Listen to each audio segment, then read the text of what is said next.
ये बहुत सावधानी की बात है और जीवन में, सबके जीवन में एक बार ये प्रश्न खड़ा होगा। इसे सौभाग्य मत मान लेना, इसे प्रारब्ध मत मान लेना। प्रारब्ध से भोग का सानिध्य मिलता है, भोग क्रिया नहीं होती। भोग क्रिया अज्ञान से होती है। प्रारब्ध से सामग्री एकत्रित हो जाएगी, भोग का संयोग का वो सब प्रारब्ध रचना कर देगा, लेकिन क्रिया अज्ञान से होती है, क्रिया कामना से होती है। इसलिए कह रहे हैं, यदि राधा माधव के प्रेम रस में डूबने के मार्ग में उपासक चला तो उसके जीवन में एक बार ही सही पर ऐसा अवसर आएगा कि वो परस्पर विपरीत शरीर का भोग करने का प्रश्न माया खड़ा करेगी। आपको कह रहे हैं कि अगर नवयुवती है तो अपनी पुत्री जैसे होती है, ऐसे देखो, सुपुत्रीयति, अपनी पुत्री कितनी भी सुंदर जवान, ऐसा आता ही नहीं भाव में कि ये स्त्री है, आता ही नहीं है। जिनके आता है वो राक्षस ही हैं, मनुष्य तो है नहीं। नहीं तो घर में रहा जाता है, बड़ी बहन, परिवार के सदस्य, कहीं ऐसा आता है कि जवान बहन है तो जवान लड़की, ऐसा थोड़ी आता है। हंसते खेलते गले लगाते, कोई कहीं भाव ही नहीं रहता काम का। चाहे जवान पुत्री हो चाहे जवान बहन हो, कभी ऐसा घर में भाव, जिनके भाव आता वो राक्षस हृदय के हैं, मनुष्य हृदय के नहीं। वो राक्षस हृदय वाले, आसुर स्वभाव वाले हैं। नहीं, अपनी पुत्री अपनी बहन के समीप रहने पर कहीं ऐसे भाव थोड़ी आते। खूब खेलना कूदना हंसना बातचीत करना ये सब घर में होता रहता है, पर ये भाव थोड़ी आता है कि ये स्त्री है। नहीं, वो मेरी बहन, वहां कोई गुंजाइश ही नहीं काम भाव की। तो बोले सगी पुत्री की तरह सब पुत्रियां दिखाई दें, अपने से बड़ी हैं तो बिल्कुल मेरी जैसे जननी वैसे। मातृयत्य परांगनाम, जैसे अपनी अम्मा के पास, मां के पास बैठे तो क्या भाव बिगड़ेगा? कुछ नहीं बिगड़ेगा। कैसा भी जवान लड़का हो, मां अपने ऐसे हृदय से लगा के दुलार करती है, समझाती है, बुझाती है, डांटती है। वहां काम भाव आता है क्या? मां के गले लगने पर, बहन के गले लगने पर काम भाव आता है क्या? बेटी को हृदय से लगाने पे काम। जब साधारण सांसारिक पवित्र भाव में काम नहीं आता तो तुम तो परम पवित्र भगवान के भाव वाले हो, तुम्हारे अंदर कैसे काम परास्त कर सकता है? मातृयत्य परांगना, ये आएगा प्रश्न जीवन में। पुरुष है तो स्त्री के प्रति, स्त्री है तो पुरुष के प्रति। साधक बहुत सावधान रहे, माया प्रश्न करेगी। घूमते रहते हैं माया के पार्षद, घूमती रहती है माया की पार्षदी। बहुत सावधान, जाके संग कुमति मति उपजय करत भजन में भंग, तजोरे मन हरि विमुखन को संग। बहुत कीमती जीवन है, सिद्ध बात समझ लो, संकोच की बात नहीं। हरि को रिझाओगे तो वैकुंठ का द्वार, वृंदावन के दिव्य धाम का द्वार, साकेत द्वार, कैलाश धाम का द्वार खुलेगा। और जगत के शरीरधारी को रिझाओगे तो आखिरी द्वार वही है, मलमूत्र का, और कुछ नहीं। हमारी बात मान लो, संकोच करने की बात नहीं है। हम वहीं से पैदा हुए हैं और वहीं की आसक्ति से फिर दुर्गति को प्राप्त होंगे। खुली बात है, देख लो, दो ही आकर्षण है, बढ़िया से बढ़िया खाने को मिले, भोगने को मिले। शिष्णोदर परायण शास्त्र कहता है, शिष्ण और उदर। उदर रसेंद्री से संबंधित है, शिष्ण जनेन्द्री से संबंधित है। बस जनेन्द्री और रसेंद्री के भोगों में पूरा दिव्य मानव जीवन बर्बाद।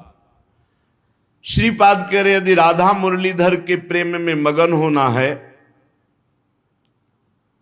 बहुत सावधान। ये मत समझो कि माया कब किस रूप में कहां प्रश्न करती है। वो जननी है, वो अपने बेटे को पुष्ट करने के लिए कोई भी प्रश्न कर सकती है, लेकिन अपनी दृष्टि, महाप्रभु चैतन्य देव रुदन कर रहे हैं, हा गोविंद हा कृष्ण। दो वेश्याएं पहुंचती, एक कहती कितना ये रुदन कर रहे हैं, बोले मेरी जैसी नहीं मिली होगी इसीलिए ना, अभी देखो इनका रुदन बंद करते। वो क्या जाने कि जो हरि के आशिक हैं उनको हरि माया आकर्षित नहीं कर सकती। भगवान का एक विशुद्ध प्रताप बल भक्तों की रक्षा करता रहता है। वो जाकर के विनोदास्पद बातें करने लगी। महाप्रभु चैतन्य देव ने कहा, मां बस करुणा कर दो, श्री कृष्ण मिल जाए। वो शब्द उनके हृदय में ऐसा चोट किया कि मैं इतनी नीच, ऐसे महापावन से ऐसी भावना की चरणों में गिर गई, मुझे क्षमा करो, क्या मेरा भी उद्धार हो सकता? कृष्ण कृष्ण कृष्ण। ऐसा नहीं कि किसी के जीवन में प्रश्न नहीं आता, प्रश्न आता है, पर जो ये भगवत कृपा से सावधान रहता है कि ये प्रश्न है, मुझे उत्तर देना है इसका। ऐसा नहीं कि प्रश्न के लपेटे में आकर के फिसल जाना है। प्रश्न है, उत्तर देना है, बहुत संभाल के उत्तर देना है। अपमान भी नहीं करना, क्योंकि ये वही आए हुए हैं जिनकी हम आराधना करते हैं। वो कुछ भी रूप, वो मोहिनी रूप भी तो धारण किए ना, वो कुछ भी रूप धारण कर सकते हैं। मेरे प्रीतम है, तो बस उस समय प्रभु आप ही मेरी रक्षा करो, आप ही मुझे बचाओ। मातृयत्य परांगनाम, त्रुटि हो सकती है हमसे गलती हो सकती, कभी बलवान न बने, कभी पहलवान न बने। इस विषय में दैन्य और चरण छूना, ये दो बातों से बच सकते हो। चरण छू कि हे जगत जननी, हे अंबा, कभी आपके प्रति मेरा। जिन उर्वशी जी ने बड़े बड़ों की बुद्धि को मोहित कर लिया, अर्जुन जी की बुद्धि को क्यों नहीं मोहित किया? क्योंकि जाते ही सीधे प्रणाम किया अर्जुन जी ने। जे ही उर्वशी का प्रवेश हुआ, देखा, सो पंचांग प्रणाम किया और कहा, माता स्वागत है, आप पधारिए। आग लग गई, मैं किस लिए आए और तुम मुझे क्या कह रहे हो? आज के बाद कभी माता शब्द उच्चारण मत करना। उन्होंने कहा, पुनः कहता हूं, कुंती माता से भी अधिक पूज्य मैं तुम्हें देखता हूं। कुछ नहीं बिगाड़ पाए उर्वशी जी, यहां तक कि साप तक दे दिया। पहली दृष्टि पड़ते ही या तो नव किशोरी जगदम्बा, लाडली जी की सहचरी, या मां, या अपना पवित्र भाव तुरंत आरोपित कीजिए। और स्त्री शरीर को लिखा है, भ्राता पिता पुत्र निज जैसे, मध्यम परपति देखै कैसे। भ्राता पिता पुत्र निज जैसे, बराबर का है तो सगा भाई। क्या सगा भाई को देखकर काम जागृत होता है? क्या अपने छोटे बेटे को देखकर काम जागृत होता है? क्या पिता को देखकर काम जागृत होता है? भ्राता पिता पुत्र निज जैसे। आवश्यकता पर बात करें, नहीं एकांत सेवन करें। बलवान इंद्रिय ग्रामो विद्वानम अपि कर्षति, शास्त्र आदेश करता है। पर उपासक को ये पक्का विश्वास कर लेना चाहिए कि मेरे जीवन में ये प्रश्न आएगा, आता है, आता रहेगा। अगर इससे निकल गए आगे तो यो राधा मुरलीधरांग कमल प्रेमैक मात्रियति। बहुत सावधानी की जरूरत है। देखो, कल वर्णन हुआ था साधना में भय और प्रलोभन, ये दो चीजें भेजी जाती हैं। इनसे जो पास भी भगवान ही करवाएंगे। ये सत्संग सुनने को भगवान ही तो संयोग बना रहे हैं, ये भगवान ही तो प्रेरित करके आपको सुनवा रहे हैं। इसलिए सावधान। ये प्रश्न है, आपके पास 1 करोड़ रुपया जमा किया और आपका मन हुआ कि अरे मैं फंस गया क्या, तो 1 करोड़ यमुना जी में फेंक दो, मुक्त हो गए। लेकिन एक बार जीवन में फिसल गए तो उसकी पूर्ति नहीं होने वाली। हम कह रहे हैं अरबों रुपया एकत्रित हुआ, मन में आया सब छोड़ के भाग गए, राधा राधा राधा राधा, जो जहां वहीं छोड़ दिया, कुछ नहीं फंसे। लेकिन एक बार फिसल गए काम में तो उसकी पूर्ति कैसे होगी? वो तो नहीं होगा। वो तो चित्त पे संस्कार बन गया और आपका संयम भ्रष्ट हो गया। एक बार बालू का बांध टूट जाए तो दोबारा बांध बांधना बहुत कठिन बात है। एक बार योगी भ्रष्ट हो जाए, दोबारा योगी अपने योग पे आना भगवान के बल की बात है, दूसरी बात नहीं। जैसे बालू का बांध फूट जाए तो बांधना बड़ा कठिन है, ऐसे ये ब्रह्मचर्य, ये सतमार्ग, ये इंद्रिय निग्रह, ये बालू का बांध है, बहुत होश से। मातृयत्य परांगनाम स्थिर चरम सत्वम सुपुत्रीयति। बड़ा पवित्र भाव। और ये भाव जब अचानक संयोग हो जाए तब संयोग से बचने की पूरी वृत्ति रखे उपासक। जब तक कोई बहुत ऐसा संयोग की बात बन जाए कि बात करना ही है, तो उसके चरणों में दृष्टि रखते हुए, मुख की तरफ दृष्टि रखते हुए साधक कभी बात नहीं करते। नहीं, चरणों पर ऐसे दृष्टि रखते, जी प्रत्युत्तर कम शब्दों में और बस भाग ले। अपने को सूरवीर मत समझे। ये भगवान की प्रचंड मोहिनी माया का आकर्षण हमारे चित्त में बलात् हमारी निष्ठा को परिवर्तित कर देगा। यदि हम अधिक समय साथ रहें, अधिक समय बात करें, अधिक समय हंसी मजाक करें, तो हम फिसल जाएंगे। ये खाइयां हैं जिनसे हम भगवान को नहीं प्राप्त कर पाते और इनमें हम फिसल जाते हैं। बहुत ही सावधानी की जरूरत है। हमारी एक एक वृत्ति भगवान अंदर बैठे हुए देख रहे हो। उस जो जल रही वृत्ति काम क्रोध आदि को ना भोगने से, वो भगवान हिसाब आपको इतना आनंद प्रदान करेंगे कि रोते रहोगे। पर कुछ समय के लिए आपको अपने मार्ग में बहुत संभाल संभाल कर पग रखना है। अगर अपना कल्याण चाहते हो, सुंदर बुद्धि चाहते हो, भगवत मार्ग में अग्रसर होना चाहते हो, तो गोस्वामी तुलसीदास जी की चौपाई याद रखना। जो चाहे आपन कल्याणा, सुजस सुमति शुभ गति शुभ नाना, सो पर नारी लीलार गोसाई, तजौ चौथी के चंद की नाई। जैसे चौथ के चंद्रमा को देखने से कलंक लग ही जाता है, ऐसे ही जो पराई माता बहनों की तरफ ऐसी गंदी दृष्टि या बार बार मुख की तरफ देखना, तो हाव भाव आदि के द्वारा चित्त का आकर्षण होकर मलिन हो जाना स्वाभाविक है।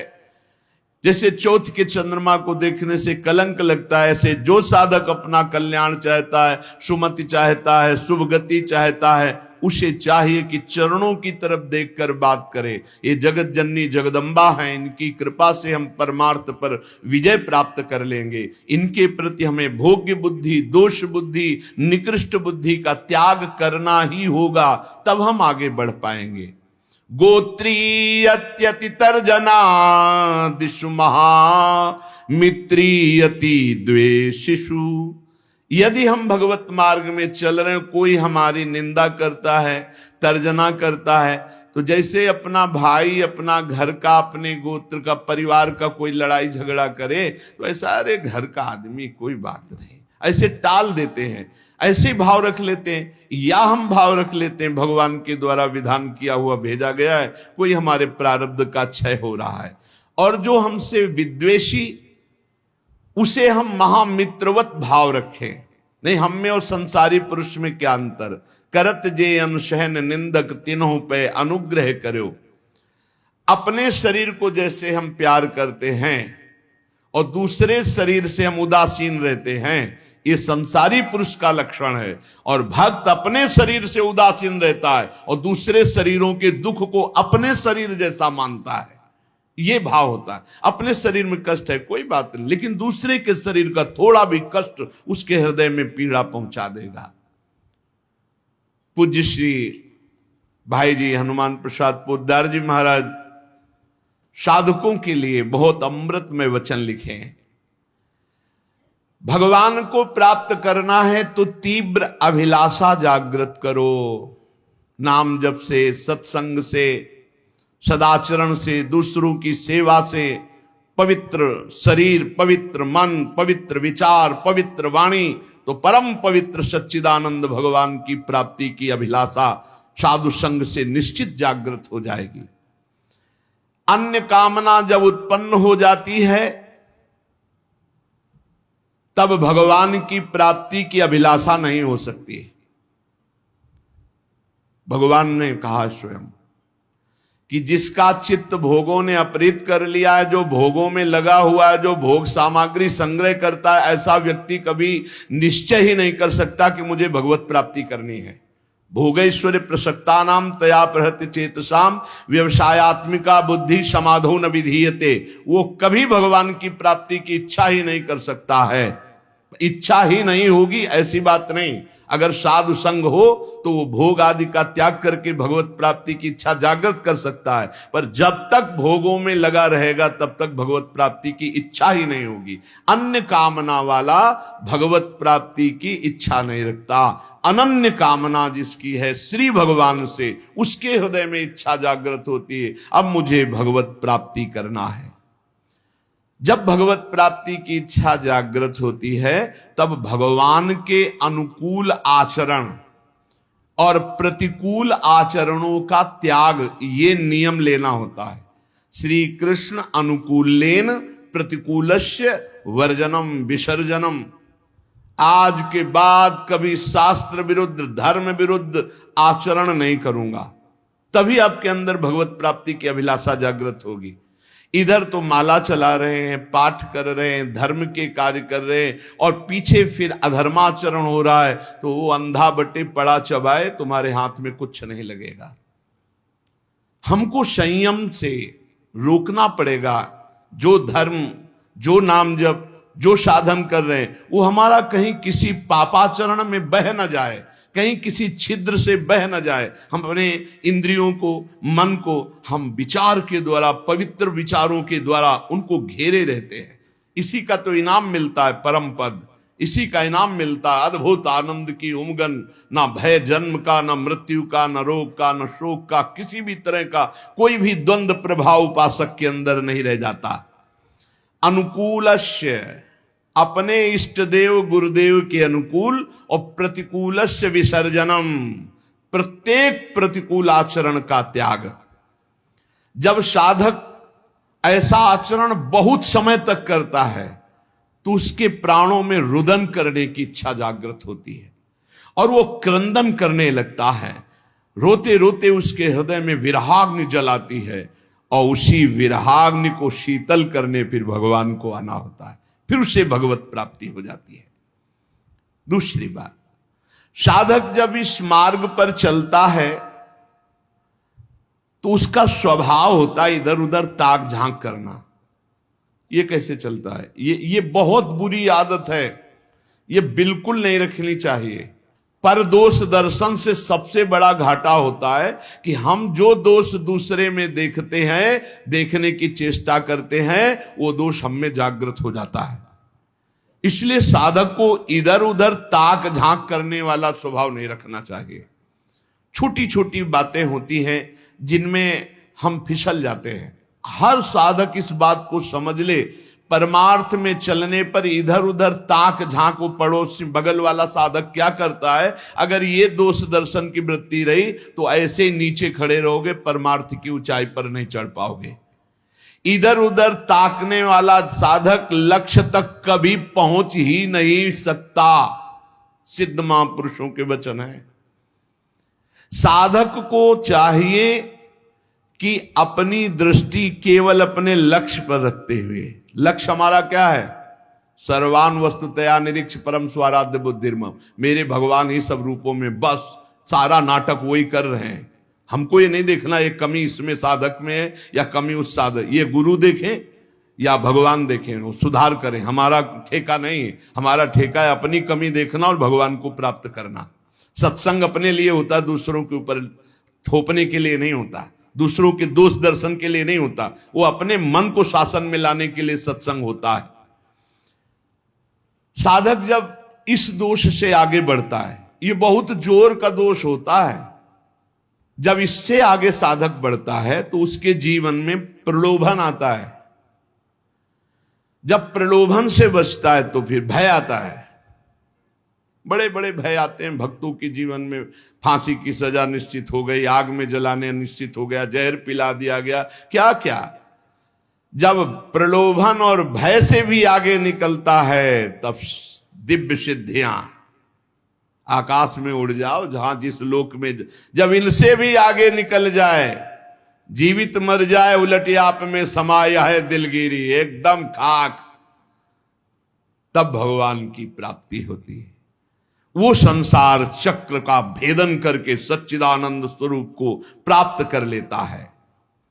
वैराग्य दो प्रकार का होता है, एक समल वैराग्य और एक विमल वैराग्य।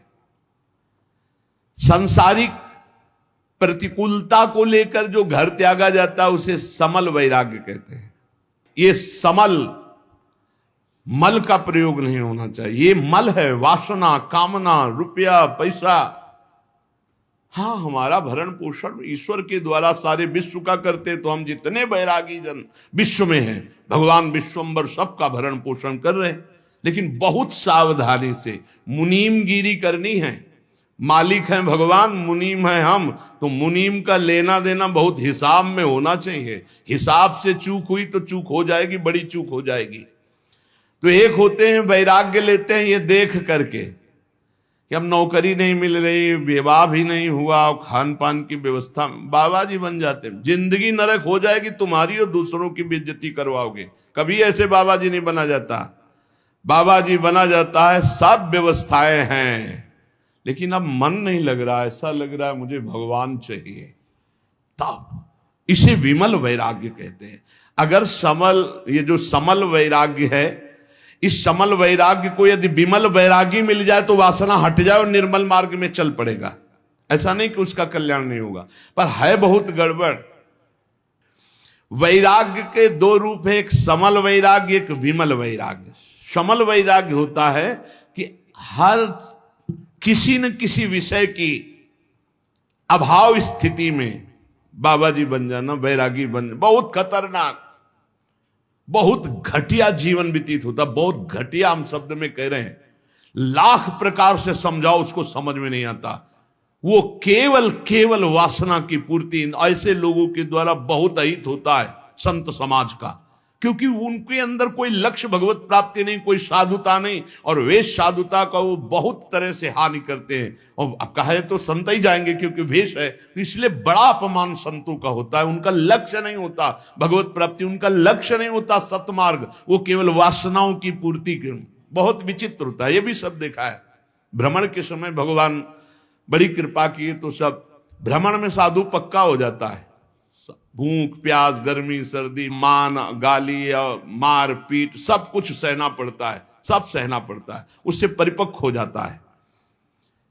तो जो किसी प्रतिकूलता को लेकर वैराग्य होता है वो समल वैराग्य होता है। ये ज्यादा दिन नहीं ये फंसे फंसाए, ये फंसी बिल्कुल फंस जाते हैं। मन जो है ये जब भगवान के लिए व्याकुल हो तब घर छोड़ना चाहिए। नहीं तो हम कह रहे हैं कि भले आप लेबरी करके जियो लेकिन बाबा जी मत बनना। बाबा जी बनने के लिए एक केवल बात है, अब मुझे भगवान चाहिए, अब आपको कोई परास्त नहीं कर सकता त्रिभुवन में। ये बस बात तुम्हारे अंदर बैठ जाए, आप समझो केवल 2 वर्ष गुरुदेव भगवान 13, 14, 15 और इसके बाद पधार गए। अब पूरा जीवन अनाथ हो गया। अब हम किसके सहारे चले, कैसे चले? अब एक भारी विपत्ति, भारी अव्यवस्था कि हम पुत्र की तरह जिनकी गोद में बैठकर चल रहे थे वो तो अंतर्ध्यान हो गए। अब हमको कौन संभाले? उस समय श्री भगवान का जो तेज हमारे साथ था, हम आपको बताया जब हमारी समस्या आती थी तो संत और आकाश ये 2 का सानिध्य हो जाता था। एकदम एक दिन 3 बजे सुबह तड़के नहा के से आकाश की तरफ कहा, गुरुदेव भगवान अभी तक तो हम निश्चिंत थे आपके बल पर, अब तो मुझे मार्ग भी पता नहीं कैसे चलना है, पूरा जीवन है, कोई साथी नहीं, किसी पर भरोसा नहीं। हमारा शुरू से किसी पर भरोसा नहीं था। भगवत प्रेरणा से, भगवत कृपा से एक हमारे दिमाग में बैठ गया था कि भगवान के सिवा, गुरुदेव के सिवा इस संसार में कोई सतमार्ग में नहीं चला सकता और गिराने वाला हो सकता है। इसलिए कभी हम किसी की सलाह नहीं मानी, कभी हम किसी से प्रश्न नहीं किया, कभी हम किसी की बात सुनने की चेष्टा नहीं की। जो बात गुरु जी ने कही थी उसी को घुमा घुमा करके बार बार उसी पे चलने की चेष्टा की। प्रेरणा आई, उतर जाओ गंगा के तीर पर और कभी किसी एक आश्रम में मत रुकना, बस भ्रमण करो। बस तुरंत मन में आया, बस सफेपुर घाट से कूद पड़े गंगा किनारे, एक गीता पूरा फिर और यहां तक वही सच्चिदानंद परम तत्व घुमा। अगर थोड़ा भी कुछ राग लेकर घर से निकलोगे तो फंस जाओगे। आश्रम व्यवस्था कई जगह भ्रमण में ऐसे प्रलोभन आएगी, यहाँ के महंत बन जाओ, अब ऐसे यहाँ। जब तक भगवत प्राप्ति नहीं तो राम काज की नहीं बिनु मोहि कहां विश्राम। शमल वैराग्य, इस प्रायः देखना चाहिए साधक को कि कोई वासना लेकर आए तो फटाफट उसका ऑपरेशन कर डालो गुरुजनों के सानिध्य में, सत्संग में, नहीं तो ये वासना कहीं ना कहीं फंसाकर चौपट कर देगी। किसी सांसारिक प्रतिकूलता को देख करके अनुकूलता पाने के लिए तो बाबा जी नहीं बन गया कोई, या अनुकूलता पाने के लिए वैराग्य का नाटक तो नहीं कर रहा। ये बहुत हानिकारक है, परमार्थ में आगे नहीं बढ़ने देगा। विमल वैराग्य, जिसमें विषयासक्ति है पर वो विषयासक्ति को मिटाना चाहता है, वो तृष्णा रहित होना चाहता है, वो भगवत प्राप्ति करना चाहता है, वो कहीं भी विश्राम नहीं मानना चाहता, केवल भगवान की प्राप्ति। वो सूरवीर, ये महान योद्धा, सातरत्य सातरत्य सा लोकांतरत पार कर देगा, जीवन पार कर देगा, कोई नहीं इसे परास्त कर सकता। दुख दोष ये मिटाने के लिए हम भगवत मार्ग में आते हैं। देखिए, दुख दोष मिटाने के लिए हम भगवत मार्ग में आते हैं। जो उपासक भोगों का रागी होगा, सुख सुविधाएं हर्षित, ठाकुर को देखकर हर्षित होने का कब तुम्हारा भाव आएगा? मन अति हर्ष जनावन ते ही आज देखी हो परम से। अरे विश्व की हर संपत्ति चरणों में फेंक दी जाए तो भी ऐसे उधर देखने की इच्छा न हो। सुरपति नरपति लोकपति जिनके भावे घास रहे, परम आनंद में तज सब ही गए। सच्चिदानंद का आशिक और छोटी मोटी वस्तुओं में हर्षित हो जाए, ऐसा बुरा लगना चाहिए संसार की पद प्रतिष्ठा भोग सामग्री। जैसे तुम्हें कई अरब रुपया का संकल्प बनाया, तुम्हें 5 का नोट दिया जाए, ये ले 5 का, तो कैसा लगेगा? मानो थप्पड़ मारा। ऐसे अखिल कोटि ब्रह्मांड नायक चाहिए तो लोक परलोक के भोग तुम्हें विश्वत लगने चाहिए। ब्रह्मादिक के भोग सब विषम लागत ताई, नारायण ब्रज चंद की लगन लगी, कहीं राजी हो जाए। हे साधक सावधान, कहीं राजी नहीं। अपने को हर समय कसौटी में कसते रहो, कोई जान न पावे। सब सुविधा होने पर आप अपने को कसौटी में कसो। तुम शरीर नहीं हो, तुम मन नहीं हो, तुम इंद्री नहीं हो। कभी कभी पूरा दिन भूखे रह गए, कोई जान न पाया, और दिनचर्या में फर्क